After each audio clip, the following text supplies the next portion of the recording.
La perspectiva del sistema mundo es una teoría, enfoque o aproximación analítica del funcionamiento del mundo. Es un desarrollo de la crítica postmarxista que intenta explicar el accionar de las relaciones sociales, políticas y económicas a través de la historia en el planeta Tierra. Es una teoría historiográfica, geopolítica y geoeconómica con gran vigencia y aplicación en las relaciones internacionales. Hay 3 puntos de inflexión dentro de la economía mundo capitalista, los cuales son producto de los cambios traídos por los siguientes sucesos: las monarquías del siglo XVI, la Revolución Francesa y la Revolución Cultural Global de 1968. La Revolución Francesa de 1789 propagó dos ideas revolucionarias. Una era que el cambio político no era excepcional y extraordinario, sino algo normal y constante. Y dos, que la soberanía no radicaba en el monarca, sino en el pueblo. Estas ideas fueron adoptadas y este fue el origen de las ciencias sociales. Las ciencias sociales se ubicaron en medio de las ciencias puras y de las humanidades, pero los científicos sociales se dividieron entre los que se inclinaban a lo científico y los que se inclinaban más hacia la percepción humanística.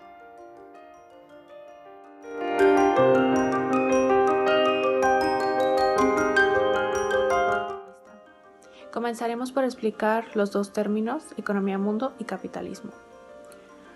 La economía mundo es una gran zona geográfica dentro de la cual existe una división del trabajo, por lo tanto un intercambio significativo de bienes esenciales, así como un flujo de capital y trabajo.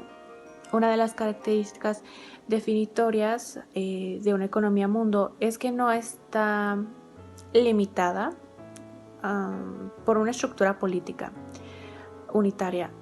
Por lo contrario, hay muchas unidades políticas dentro de una economía mundo. Comprende de muchas culturas y grupos que practican múltiples religiones, hablan múltiples idiomas, son diferentes en sus comportamientos cotidianos. Esto no significa que no haya un desarrollo de algunos patrones culturales como lo que llamamos la geocultura.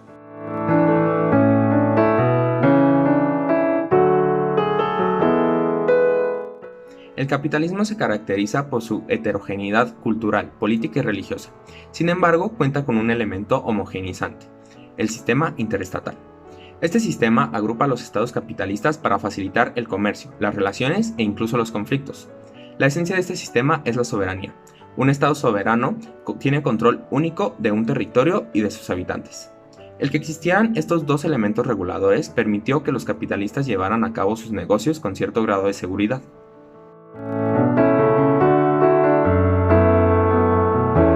Los capitalistas necesitan grandes mercados, pero también necesitan una multiplicidad de estados para poder obtener ventajas para trabajar con los estados, pero también para poder evitar estados hostiles hacia sus intereses, a favor de estados amistosos con sus intereses.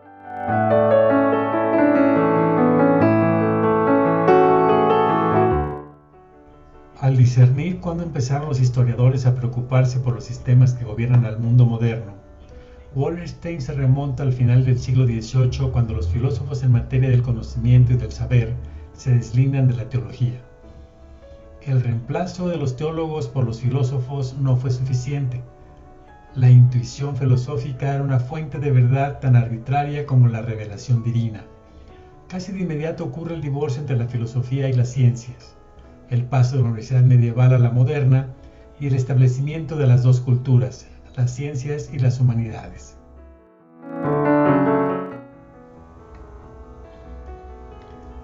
Nuevas disciplinas surgieron con el propósito de responder a las preguntas de la sociedad y de sus líderes políticos.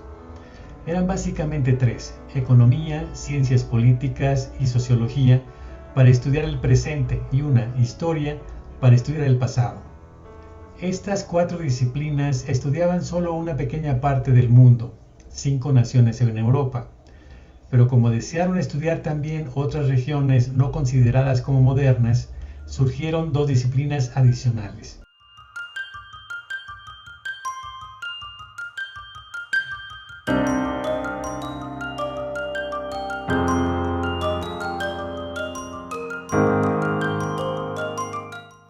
Estos fueron pueblos no tenían tecnología moderna y fueron denominados tribus o pueblos primitivos. Y ante esta diferencia, los investigadores implementaron la observación participante, o sea, la etnografía basada en el trabajo de campo. Después se dieron cuenta que el mundo también tenía consideradas altas civilizaciones, como China, India o Persia. Estas contenían características comunes, como la escritura, y eran zonas que habían, o algunas siguen siendo, imperios mundo.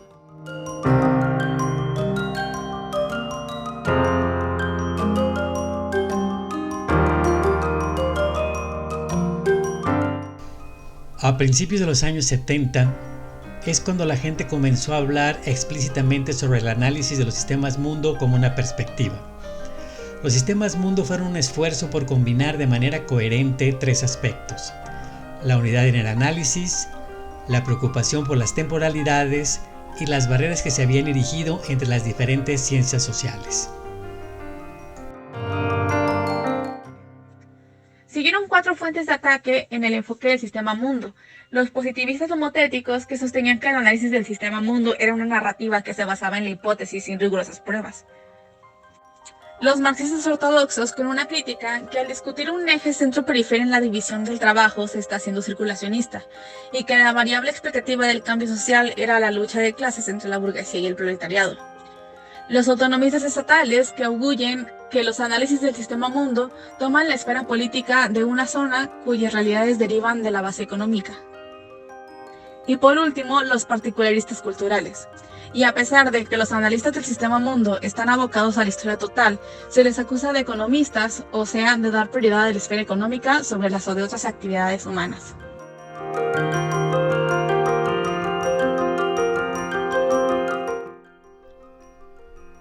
Con el tránsito del feudalismo al capitalismo en Occidente, ocurrido en el siglo XVI, el mundo experimentó la conformación de un centro económico en Europa y la subsecuente aparición de sus periferias en América, en Asia, en África y en Oceanía. En el presente trabajo nos proponemos detectar y poner de relieve los rasgos de una economía mundo capitalista durante el periodo denominado Colonia Tardía. Analizaremos desde el punto de vista historiográfico, geopolítico y geoeconómico las diferentes instituciones, gobiernos, organizaciones, actividades productivas y mecanismos de comercialización, usando como base el México colonial de ese periodo. Trataremos de reflejar en la investigación y en el análisis las teorías sustentadas por Raúl Prebisch y sus colaboradores en la CEPAL respecto del concepto centro-periferia, la teoría de dependencia cuya autoría se atribuye a André Gunder Frank, el método asiático de producción descrito por Karl Marx y la idea de historia total y el tiempo histórico acuñadas por Fernand Braudel en sus obras. Todas estas ideas, teorías, descripciones y conceptos fueron incorporados brillantemente por Immanuel Wallerstein en sus obras y en ellas nos basaremos para construir nuestro análisis. El trabajo consta de 3 partes importantes con diversos apartados. En la primera parte nos ocuparemos de describir el modelo sistema mundo desde sus orígenes y antecedentes hasta su concepción moderna, incluyendo el juicio hecho por el propio Wallerstein acerca de la crisis estructural en la que se encuentra actualmente. En la segunda parte presentaremos la investigación y el análisis en sus diversos aspectos, evaluando la consistencia del modelo en ellos. En la tercera parte, tras dar espacio a voces críticas del modelo, estableceremos nuestras opiniones y conclusiones. Hablar de la Nueva España en términos historiográficos es hacer referencia a 3 conceptos político-administrativos distintos. Nosotros nos referiremos al virreinato que regía sobre 2 audiencias y 5 reinos ubicados en lo que actualmente es México. Las haciendas y las minas fueron las entidades motoras de la economía novohispana. Entre los centros de explotación minera y las poblaciones principales a ambos lados de los caminos reales, se establecieron haciendas y estancias. En nuestro ensayo usaremos el caso del Real de Minas de San Matías de Pinos, en la región sur del estado actual de Zacatecas, en donde a su alrededor se fundaron haciendas productoras de ganado, de granos y de mezcal. Veremos cómo los exitosos mineros acapararon tierras, ganados, mercados y capital. Hablaremos del mayorazgo Rincón Gallardo al oriente de la Nueva Galicia, que evolucionó durante los siglos XVII y XVIII hasta convertirse en latifundio más longevo y uno de los más extensos de la historia colonial de México.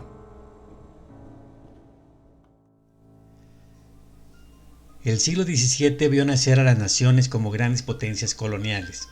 Aunque las aventuras comerciales dependían en gran medida de las monarquías y los particulares, se empezaron a formar los conglomerados característicos de una economía mundo capitalista. Los ejemplos arquetípicos los encontramos en pleno auge durante el periodo de estudio que nos ocupa, los siglos XVII y XVIII. El primer caso es el de la Compañía Holandesa de las Indias Orientales, VOC, por sus siglas en holandés, que se estableció en 1601 como una compañía transportista para participar en el comercio de la India mongol. Hacia finales del siglo XVII, esta compañía era una cadena de suministros global, ya que fabricaba barcos, elaboraba cartografías, producía, transportaba y comercializaba bienes diversos entre Europa, el centro, y en las periferias, especialmente en el sureste asiático. Fue de las primeras compañías en participar en un mercado de capitales en donde, además de financiar operaciones, se aseguraban barcos y mercancías contra todo tipo de eventos, incluidos catástrofes climáticas, naufragios, piratería y amotinamientos. El segundo caso es el de la ruta comercial conocida como la Nao de China o el Galeón de Manila, que iba desde Acapulco con sus tripulantes cargados de plata acuñada o sin acuñar a comprar todo tipo de géneros en el archipiélago de las Filipinas, específicamente en un pueblo llamado Parián, cerca de Manila, en donde los comerciantes de la China continental vendían sus productos. De regreso hasta Acapulco, las mercancías eran transportadas hasta la Ciudad de México y de ahí a Veracruz, en donde se embarcaban hasta Cádiz.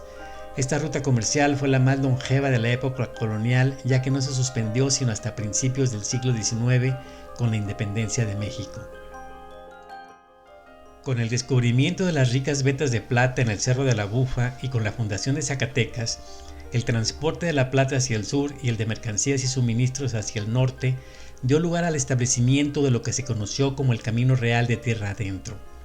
Este camino, originalmente trazado sobre veredas usadas por los indígenas, fue avanzando paulatinamente hacia el norte hasta llegar a Santa Fe en Nuevo México hacia principios del siglo XIX. El camino iniciaba en la Ciudad de México y proseguía por Querétaro, San Miguel el Grande, San Felipe, Ojuelos, El Real de Asientos, Zacatecas, Nombre de Dios, Durango, San José del Parral, la ciudad de Chihuahua y Paso del Norte hasta llegar a Santa Fe. Junto con las rutas de Acapulco y Veracruz a la Ciudad de México, formó parte del sistema de caminos más importante de este periodo colonial. Aquí podemos ver un organigrama de la administración colonial. El Consejo de Indias administraba los asuntos americanos en nombre del rey. El virrey, junto a las audiencias, los capitanes generales y los gobernadores, tenían poder sobre el virreinato. A nivel provincial, las atribuciones estaban divididas entre los gobernadores de provincia y los justicias mayores. Finalmente, los corregidores tenían la máxima autoridad al nivel local. La autoridad con mayor influencia en la vida cotidiana novohispana fueron las audiencias. Esto se debió a tres causas: que los virreyes no se mantenían demasiado tiempo en el poder, la enemistad de estos con los obispos novohispanos y que las audiencias se encontraban más cercanas al poder local. A mediados del siglo XVII en la Nueva España, el virrey ocupaba la más alta posición política. Le seguían los miembros de la Real Audiencia, los gobernadores y el grupo de alcaldes mayores. Este grupo de poder estaba ligado por intereses económicos, afinidades sociales y lazos de parentesco a la minoría que dirigía los asuntos internos del virreinato. Las crisis económicas y políticas de mediados del siglo XVIII debilitaron el imperio y la corona perdió el control de sus posesiones, pues la costumbre de servirse de los cargos públicos para el enriquecimiento personal alcanzó un gran escándalo. Sin embargo, se volvió una práctica general en todos los niveles.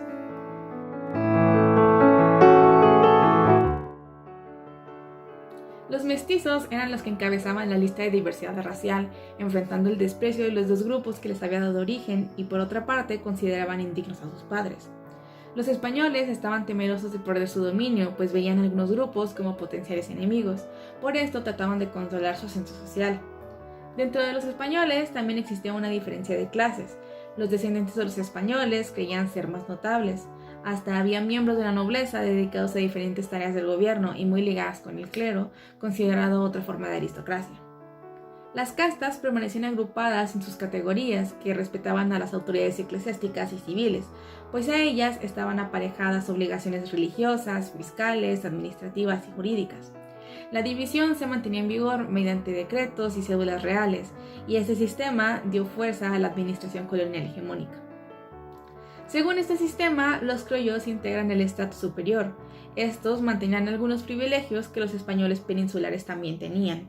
Conforme se fundaban familias españolas en México, estos se multiplicaban y llegaron a ocupar la mayoría de la población blanca.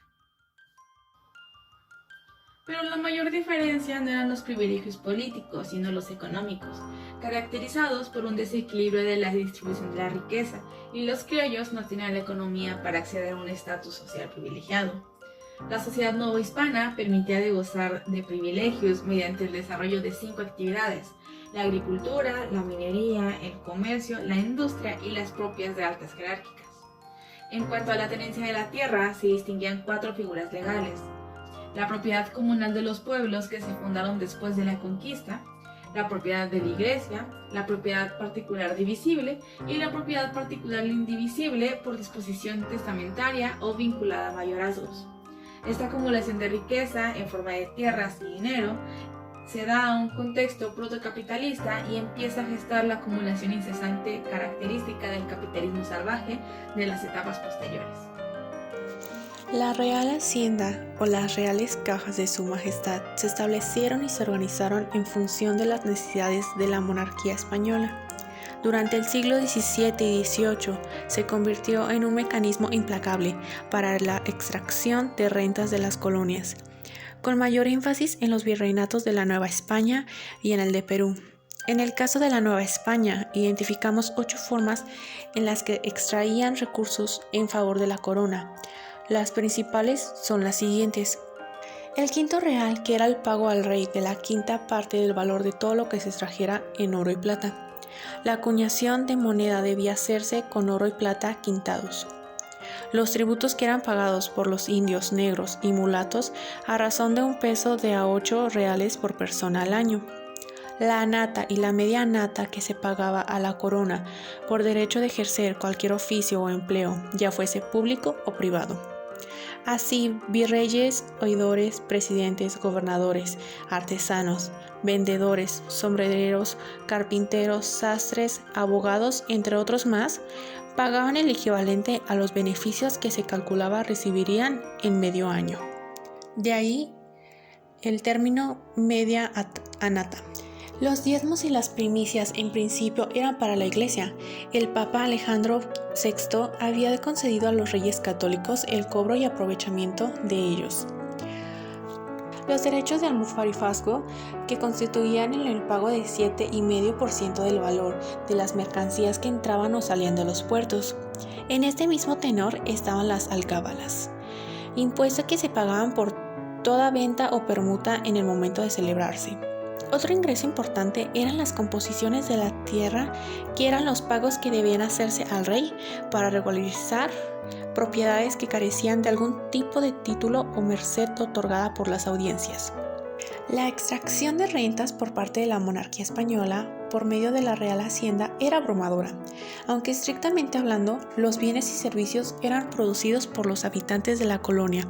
La extracción de rentas significaba un comercio desigual entre la Nueva España y la metrópoli. Esto de muchas maneras encaja en los conceptos de la teoría de dependencia formulada por Andre Gunder Frank.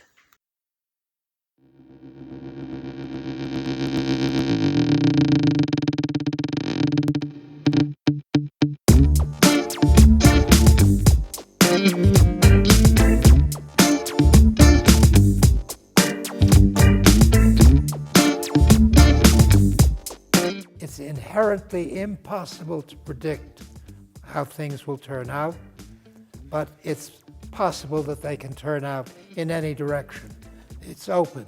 So in that, I say that's 50-50, because it all depends on how people behave during what I call the structural crisis of the previous system, which is something that goes on for 60, 70, 80 years, and finally it leans in one direction more than in another direction, and you have a new world system or multiple systems in operation. So we are in the middle of that right now in the world in which we live. And I say I'm neither optimistic nor pessimistic. It's not a relevant category. The present world system is a capitalist world system, and the capitalist world system is no longer functioning, not merely for the underdog, for whom it never functioned, but for the big owners of capital. And they are, as opposed to the continuation of capitalism as a world system, as the underground. Now that, again, seems ridiculous. How could they be? But they realize that this system is no longer operating in their favor and will only wreck them further. So they want to substitute for it another system which shares its worst features of capitalism, but isn't a capitalist system. Capitalism is not eternal. Capitalism did not exist from the beginning of time and will not go on forever. Capitalism is a particular kind of world system, and we have lived through it, and it's been an amazing kind. It's been a very impressive kind, but its day is done. Well, I would hope that at least 359,999 of them would spend some energy trying to figure out what is happening in the world. Right? That is the most important thing, to get a clear analytic framework. And then, as I said already, with the clear analytic framework, you have to make a moral choice. And once you've made it, and I don't assume that all your students will make the same moral choice. Only some of them will make the moral choice that I would make. Right? And once you make that moral choice, you have to worry about the practical problem of political decisions. What can we do to advance our moral choice? But if you ask that last question first, you come up with wrong answers. You've got to ask, the first question is, what is going on in the world system?